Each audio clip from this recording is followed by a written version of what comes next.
En périphérie d'une petite ville belge, se trouve l'usine Pfizer, qui doit fournir l'Europe, et même au-delà.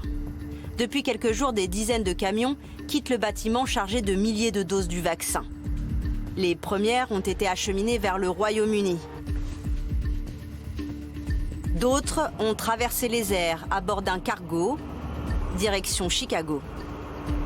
Le défi logistique est de transporter ces millions de doses sans jamais briser la chaîne du froid. Car c'est désormais bien connu, le vaccin Pfizer-BioNTech doit être conservé à moins de 70 degrés. À l'aéroport de Roissy, Air France se prépare à l'acheminement de ce produit délicat.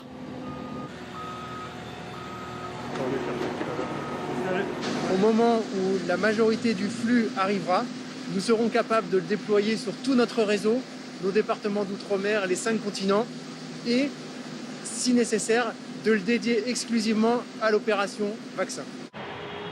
La compagnie est habituée à transporter des produits pharmaceutiques et est déjà équipée en containers spéciaux capables de les maintenir à bonne température. Le processus est bien rodé. Aujourd'hui, nous envoyons déjà des vaccins à travers le monde contre la grippe, contre la rage, que ce soit dans l'hémisphère nord ou dans l'hémisphère sud. Et donc le vaccin Covid va suivre exactement les mêmes règles. En France, les premières doses du vaccin Pfizer-BioNTech devraient être acheminées depuis l'usine belge par la route vers une dizaine de plateformes de stockage équipées de supercongélateurs. Elles atteindront par la suite leur destination finale, pharmacie ou encore EHPAD, où elles pourront être conservées dans un réfrigérateur classique, mais seulement quelques jours. Des entreprises françaises ont d'ores et déjà été contactées par le géant pharmaceutique américain pour assurer le transport du vaccin. C'est le cas de cette entreprise du Nord, l'une des rares à fabriquer de la glace carbonique. On produit de la glace carbonique, c'est du CO2 sous forme solide. En fait, le CO2, on redonne une deuxième vie au CO2 qui est un résidu industriel. On le purifie, on le liquéfie, il est livré chez nous par les gaziers. Et ensuite, nous, on l'utilise, le CO2 liquide, pour fabriquer de la neige qui est comprimée à travers une grille pour faire de la glace.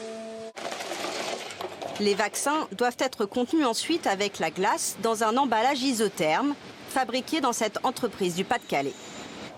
Pfizer est exigeant. Pour décrocher le marché, l'entreprise a fait tester son produit par un laboratoire. Pfizer demande à avoir des emballages qui tiennent 5 jours, entre moins 60 et moins 90. Donc le principe de l'essai, la chambre en fait va simuler les conditions de transport avec des températures qui vont pouvoir varier. Et nous, on va mesurer en permanence dans l'emballage la température et vérifier qu'elle répond bien au cahier des charges de Pfizer. Cette logistique lourde et complexe pourrait être simplifiée à l'avenir. Les laboratoires travaillent sur une formule du vaccin en poudre, beaucoup plus simple à transporter et à conserver.